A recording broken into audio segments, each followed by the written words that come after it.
Hello friends, आज मैं आपको 2007 की रेनबो आइस ये एक कोरियन मूवी एक्सप्लेन करने वाला हूँ। ये एक थ्रिलर मर्डर मिस्ट्री है। इसके लास्ट में जो ट्विस्ट आता है वो भी बहुत खतरनाक है। कभी भी आप इसे गेस नहीं कर पाओगे। ये मूवी आपको कंटिन्यूसली सरप्राइज करती रहती है। ये मूवी एक डिटेक्टिव के बारे में है जो बहुत सारे मर्डर्स की इन्वेस्टिगेशन कर रहा है। तो चलिए इस मूवी को एक्सप्लेन करना स्टार्ट करते हैं। मूवी स्टार्ट होती है और हमारा जो मेन कैरेक्टर है उसका नाम है चोयुन। चोयुन एक डिटेक्टिव है। मूवी के स्टार्ट में वो अपनी गर्लफ्रेंड के साथ है, ये हमें दिखता है। तभी उसे एक कॉल आ जाता है। एक मर्डर हुआ है और क्राइम सीन पर उसे बुलाया जाता है। चोयुन के साथ और एक लड़की काम करती है जिसका नाम होता है युनजू। ये उसे बहुत पसंद करती है। चोयुन लेट आता है तो उसे पूछती है कि क्या तुम तुम्हारी गर्लफ्रेंड के साथ थे। चोयुन इस पर ज्यादा ध्यान नहीं देता। जब चोयुन अंदर जाता है तब हमें पता चलता है कि बहुत ही खतरनाक मर्डर था। यहाँ नाइफ से बहुत बार वार किया गया था। फॉरेंसिक्स की टीम वहां होती है और सब कुछ छानबीन रही होती है। तभी वहां उन्हें एक हेयर मिलता है। ये हेयर देखकर सब कुछ खुश हो जाते हैं क्योंकि ये हेयर किलर का हो सकता है और अगर ये मैच हो गया तो किलर पकड़ा जाएगा। इन्हें हेयर मिल चुका है तो ज्यादा इन्वेस्टिगेशन अब ये नहीं करते। जिसका मर्डर हुआ था उसका नाम था कैंग। कैंग होटल्स वगैरह ओन करता है और उसकी एक गर्लफ्रेंड भी है जिसको वो हमेशा मिलता रहता है। अब चोयुन को कैंग की गर्लफ्रेंड के पास भेजा जाता है। जब मर्डर हुआ तो वो कहाँ थी, क्या कर रही थी, ये सब चोयुन उससे पूछता है। चोयुन सिर्फ इसके हेयर में इंटरेस्टेड होता है। इन्हें मर्डर सीन पर हेयर मिल चुका है तो चोयुन को सिर्फ इसका हेयर चाहिए होता है। क्राइम सीन पर उन्हें यह भी पता चलता है कि कैंग बनने से पहले वो किसी के साथ इंटीमेट हुआ था। जब और इन्वेस्टिगेशन होती है तब इन्हें पता चलता है कि जो हेयर इन्हें मिला है ये किसी आदमी का था। इससे वो कंक्लूजन करते हैं कि कैंग गे था। ये केस और भी कॉम्प्लिकेटेड हो जाता है। अब पुलिस का शक जो मर चुका है उसका एक फ्रेंड था इस पर चला जाता है। चोयुन उससे पूछताछ करने के लिए जाता है और उससे पूछता है कि उस रात वो कहाँ था। कैंग का फ्रेंड कहता है कि वो घर पर ही था पर वो कैंग से मिलने के लिए गया था।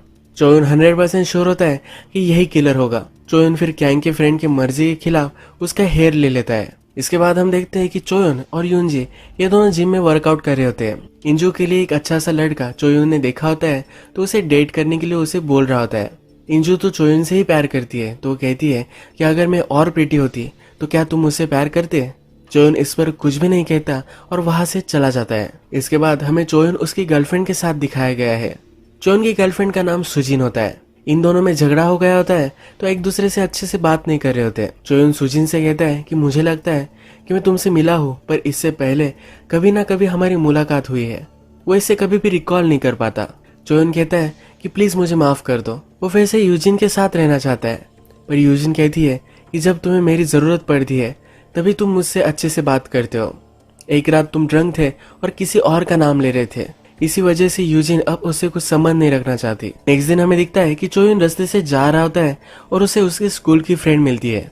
इसकी फ्रेंड इसे पहचान नहीं पाती क्योंकि इसे भूलने की बीमारी है। इसके फ्रेंड का नाम हिसू होता है और हिसू को एक बेटी है। चोयुन फ्रेंड की बेटी से बात करना चाहता है पर उसकी फ्रेंड उसे रोक लेती है। इंजू फिर से क्राइम सीन पर जाकर सब इन्वेस्टिगेट करती है तो वहाँ उसे एक सिगरेट मिलती है। इस सिगरेट पर ब्लड होता है जो एक वुमन का होता है। सब चीजें यही बता रही होती है कि कैंग गे नहीं है। पुलिस स्टेशन में एक कंप्लेंट आती है।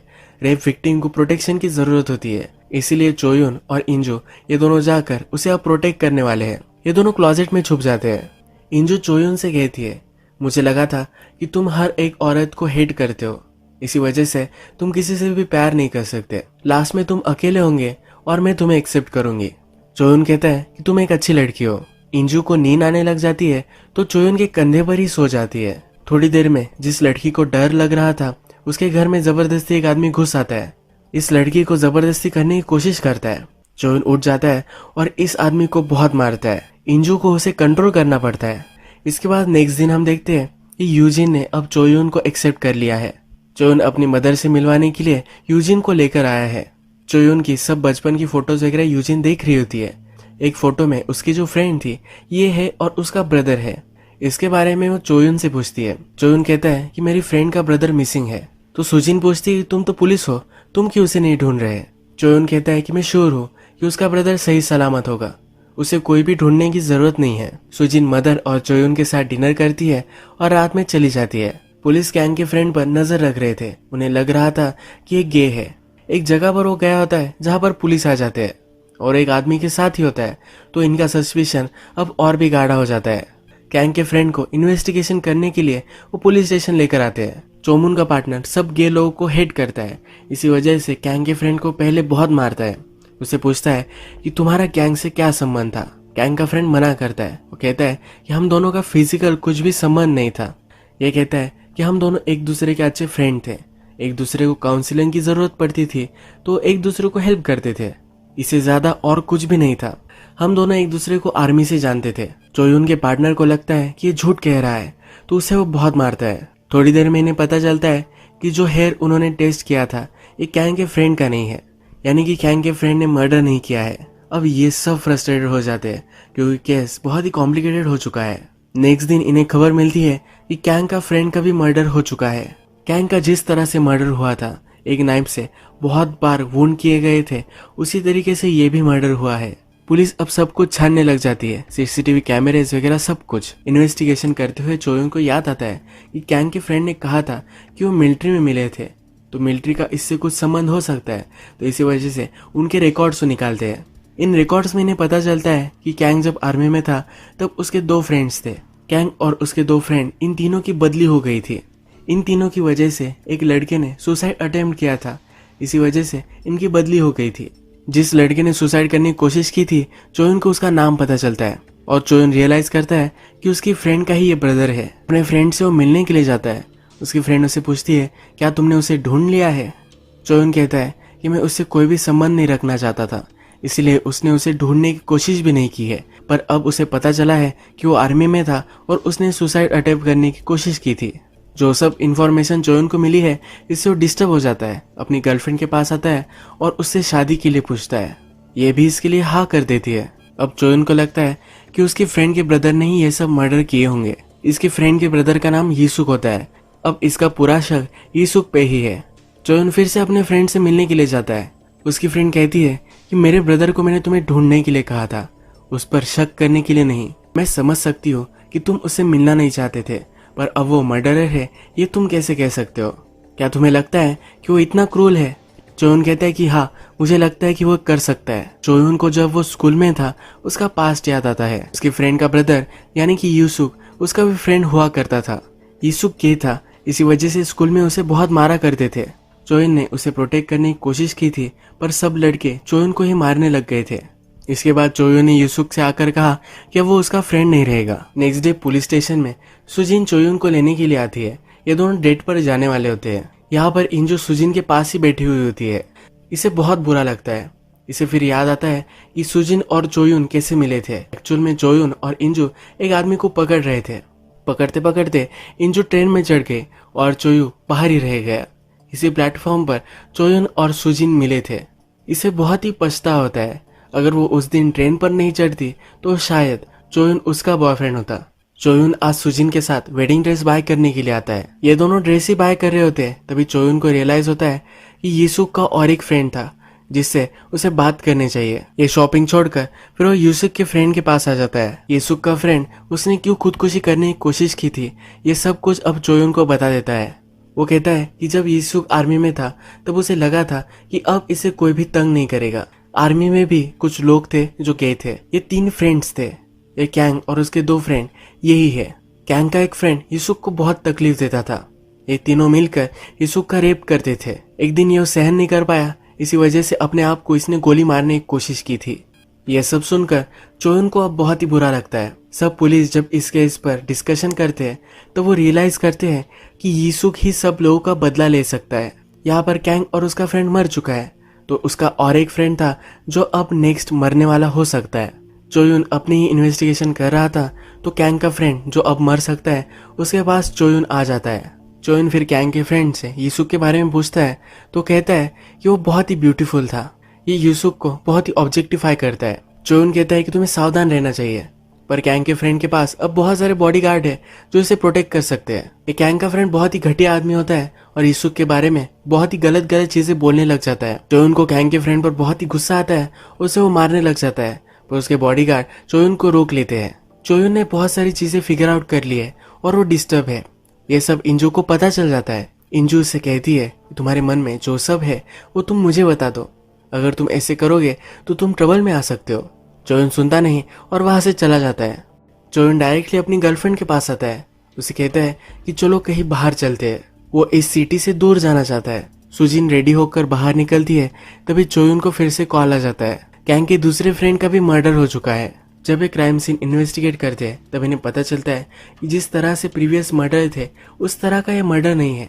ये मर्डर कुछ अलग तरीके से किया गया है। पुलिस को जो हेयर कैंग के मर्डर सीन से मिला था उसकी और भी टेस्टिंग होती है।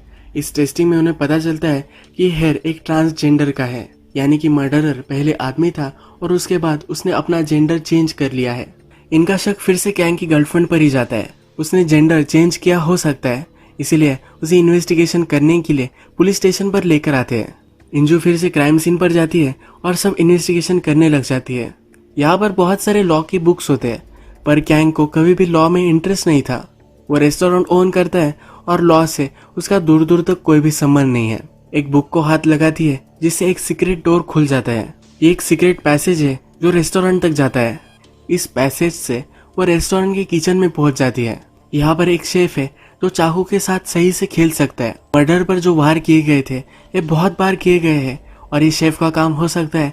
इसका शक इंजू को जाता है। ये इस शेफ से बात करती है और कहती है कि तुम बहुत ही अच्छा चाकू चला लेते हो। ये शेफ डर कर भागने लग जाता है। इंजू इसे पकड़ लेती है और पुलिस स्टेशन में इन्वेस्टिगेशन करने के लिए लेकर आती है। अब पुलिस कैंग की गर्लफ्रेंड और ये शेफ इन दोनों से इन्वेस्टिगेट करने लग जाते हैं।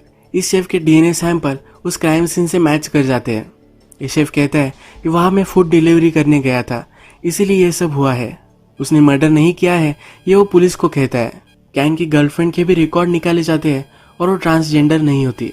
इस इन्वेस्टिगेशन में चोयुन शामिल नहीं है। चोयुन अपना पास्ट याद करते हुए हमें दिखता है।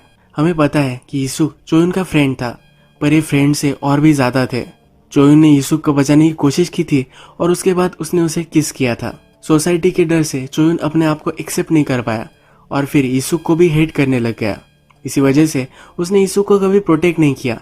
चोयुन फिर पुलिस स्टेशन में आकर सीसीटीवी कैमरेज की फुटेज चेक करने लग जाता है। यहाँ पर इसे कुछ मिल गया है जिससे किलर कौन है इसे पता चल जाता है। यहाँ से वो बाहर निकल रहा होता है तो इंजू उसे रोक लेती है।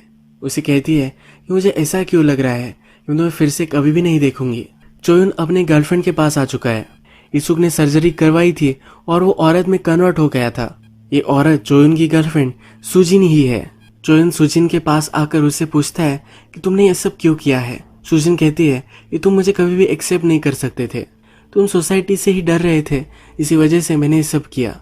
चोयुन कहता है कि तुमने उन लोगों को क्यों मारा। सुजिन एडमिट नहीं कर रही कि उसने इस सब लोगों के मर्डर किए हैं। चोयुन डिस्टर्ब हो जाता है और सब चीजें फेंकने लग जाता है। सुजिन फिर चोयुन को शांत करने के लिए कहती है कि हाँ, मैंने ही उन्हें मारा था। चोयुन को समझ में नहीं आता कि अब उसे क्या करना चाहिए। वो सुजिन को कहता है कि जल्दी से यहाँ से चली जाओ, यही एक चीज है जो मैं तुम्हारे लिए कर सकता हूँ। जाते जाते सुजिन कहती है मैं जो सब किया, तुमसे प्यार करती थी, इसी वजह से किया है। ये बाहर निकल कर रास्ते पर आ जाती है। ये सुसाइड करने वाली होती है, तभी चोयुन उसे रोक लेता है। चोयुन अब सुजिन को लेकर सिटी से बाहर निकलकर यहाँ से बहुत ही दूर जाना चाहता है। ये दोनों निकल पड़ते हैं। यहाँ पर पैरेलल में पुलिस भी इन्वेस्टिगेशन कर रहे थे। सीसीटीवी कैमरे से इन्हें पता चल चुका है कि सुजिन मर्डर सीन पर आई थी। जो लास्ट मर्डर यानी कि कैंग के दूसरे फ्रेंड का मर्डर हुआ था, वो मर्डर जरा अलग था। इस मर्डर सीन पर इंजू पहले पहुंची थी। यहाँ पर उसने चोयुन का लाइटर देखा था। लाइटर देखकर वो समझ गई थी कि चोयुन ने ही मर्डर किया है। चोयुन भी इसी वजह से डिस्टर्ब था।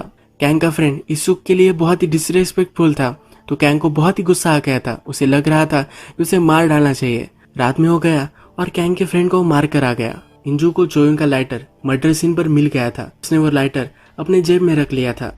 चोयुन अलग बिहेव क्यों कर रहा है ये उसे पता था, इसलिए उसने कहा था कि मुझे लग रहा है कि अगर तुम यहाँ से जाओगे तो मैं कभी भी तुम्हें नहीं देखूंगी, ऐसा मुझे लग रहा है। चोयुन और सुजिन को पुलिस स्पॉट कर लेते हैं और उनका पीछा करने लग जाते हैं। चोयुन और सुजिन दोनों भागते भागते एक ब्रिज तक आ जाते हैं। अब ब्रिज के सामने कुछ भी रास्ता नहीं रुकता। अब ये अरेस्ट हो जाएंगे, पर चोयुन को ये अच्छा नहीं लगता। सुजिन भी पकड़ा नहीं जाना चाहती। चोयुन फिर गाड़ी को तेज चलाकर इस ब्रिज से नीचे गिराकर खुदकुशी कर लेता है। सुजिन और चोयुन दोनों यहाँ मर जाते हैं। सुजिन चोयुन के बिना रह नहीं सकती और चोयुन ने मर्डर किया है तो बहुत ही गिल्टी महसूस करता है। इसीलिए दोनों डिसाइड करते हैं कि उन्हें सुसाइड करनी चाहिए और पानी में कूद जाते हैं। मूवी के क्रेडिट्स रोल थे और फिर हमारा ट्विस्ट आता है। कैंग की गर्लफ्रेंड को पुलिस छोड़ देते हैं क्योंकि उन्हें लगता है कि सुजिन ही रियल मर्डरर थी। कैंग की गर्लफ्रेंड पार्किंग लॉट से चल रही है और उसके पीछे शेफ होता है। ये जो शेफ है ये कैंग की गर्लफ्रेंड को बहुत ही पसंद करता था। कैंग की गर्लफ्रेंड शेफ को कहती है कि मुझे पता है कि तुमने ही ये मर्डर किए थे। वो उसे लाइक नहीं करती और उसे लूजर पुकारती है। ये शेफ नाइफ निकालता है और उसे मार डालता है। हमें यहाँ पता चला है कि एक्चुअल मर्डरर शेफ था। अगर हम फिर से एनालाइज करें तो शेफ कैंग की गर्लफ्रेंड को प्यार करता था, इसी वजह से कैंग को उसने मार डाला। कैंग के फ्रेंड के भी कैंग की गर्लफ्रेंड के साथ संबंध थे, इसलिए जेलसी में इस शेफ ने उसे भी मार डाला। लास्ट थर्ड मर्डर हमने देखा है वो कैंग के दूसरे फ्रेंड का था। यह हमें पता है कि चोयुन ने गुस्से में ये किया था। पिछले कुछ सीन्स में हमने देखा है कि सुजिन मान नहीं रही थी कि उसने मर्डर किया है, पर चोयुन बहुत ही डिस्टर्ब हो गया था तो उसे शांत करने के लिए उसने एडमिट कर लिया था कि उसने ये मर्डर किए हैं। सुजिन के हेयर मर्डर सीन पर थे क्योंकि वो कैंग से मिलने के लिए गई थी। बहुत सालों बाद उसने कैंग को देखा तो उसे लगा था कि कैंग उसे अपोलोजाइज करना चाहता है। कैंग उसे अपने रूम पर लेकर गया और फिर से उसका रेप उसने किया था। इसी वजह से सुजिन के हेयर्स मर्डर सीन पर थे। इसी अजीब से ट्विस्टेड एंडिंग के साथ ये मूवी एंड हो जाती है। अगर आपको ये वीडियो अच्छा लगा तो प्लीज इस वीडियो को लाइक कर दीजिएगा। बहुत सारी ऐसी मूवीज लेकर आते रहता हूँ तो प्लीज चैनल को सब्सक्राइब कर दीजिए और बेल नोटिफिकेशन आइकन दबाने मत भूलिए। हम फिर से मिलेंगे और एक नई मूवी के साथ, तब तक के लिए थैंक यू और अब अपने आप का ख्याल रखिए।